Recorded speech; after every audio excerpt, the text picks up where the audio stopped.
আসসালামু আলাইকুম। আজকে আমি আপনাদের সামনে তথ্য ও যোগাযোগ প্রযুক্তি বিষয়ে কিছু গুরুত্বপূর্ণ প্রশ্ন এবং সেই প্রশ্নের উত্তর নিয়ে আলোচনা করব। আশা করি এটি আপনার ভাইবা প্রস্তুতিতে সহায়ক হবে। তাহলে চলুন শুরু করা যাক। বিগত সালের আইসিটি ভাইবা পরীক্ষায় একটি গুরুত্বপূর্ণ প্রশ্ন ছিল, কম্পাইলার এবং ইন্টারপ্রেটার এর মধ্যে পার্থক্য কী? কম্পাইলার এবং ইন্টারপ্রেটার হল প্রোগ্রামিং ভাষার কোডকে মেশিন লেভেল ভাষায় রূপান্তর করার দুইটি প্রধান পদ্ধতি। এদের কিছু পার্থক্য এবার নিচে তুলে ধরা হলো।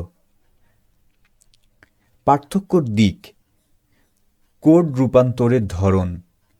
কম্পাইলার পুরো সোর্স কোড একবারে মেশিন কোডে রূপান্তর করে। Interpreter source code line by line পড়তে এবং রূপান্তর করতে কাজ করে।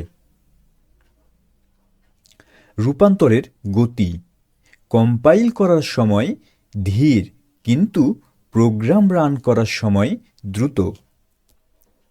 রান টাইমে ধীর, কারণ প্রতিটি লাইন ইন্টারপ্রেট করতে সময় লাগে। আউটপুট: একটি এক্সিকিউটেবল ফাইল তৈরি করে। সরাসরি কোড এক্সিকিউট করে, কোনো এক্সিকিউটেবল ফাইল তৈরি করে না।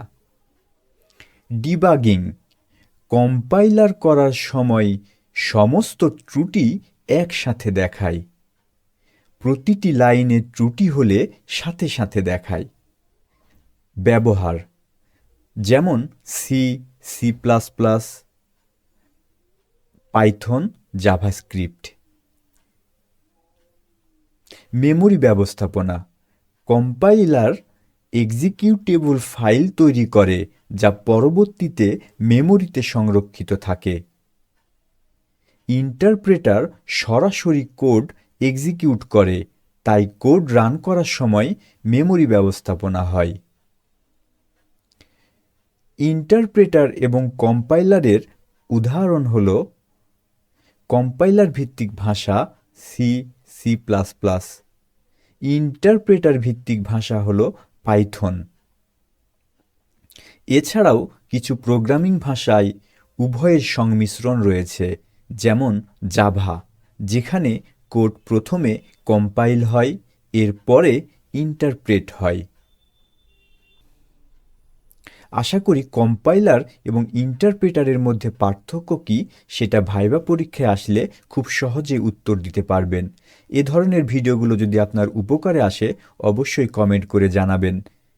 আজকের ভিডিও এখানেই শেষ করছি। কথা হবে পরের ভিডিওতে অন্য কোনো টপিকস নিয়ে।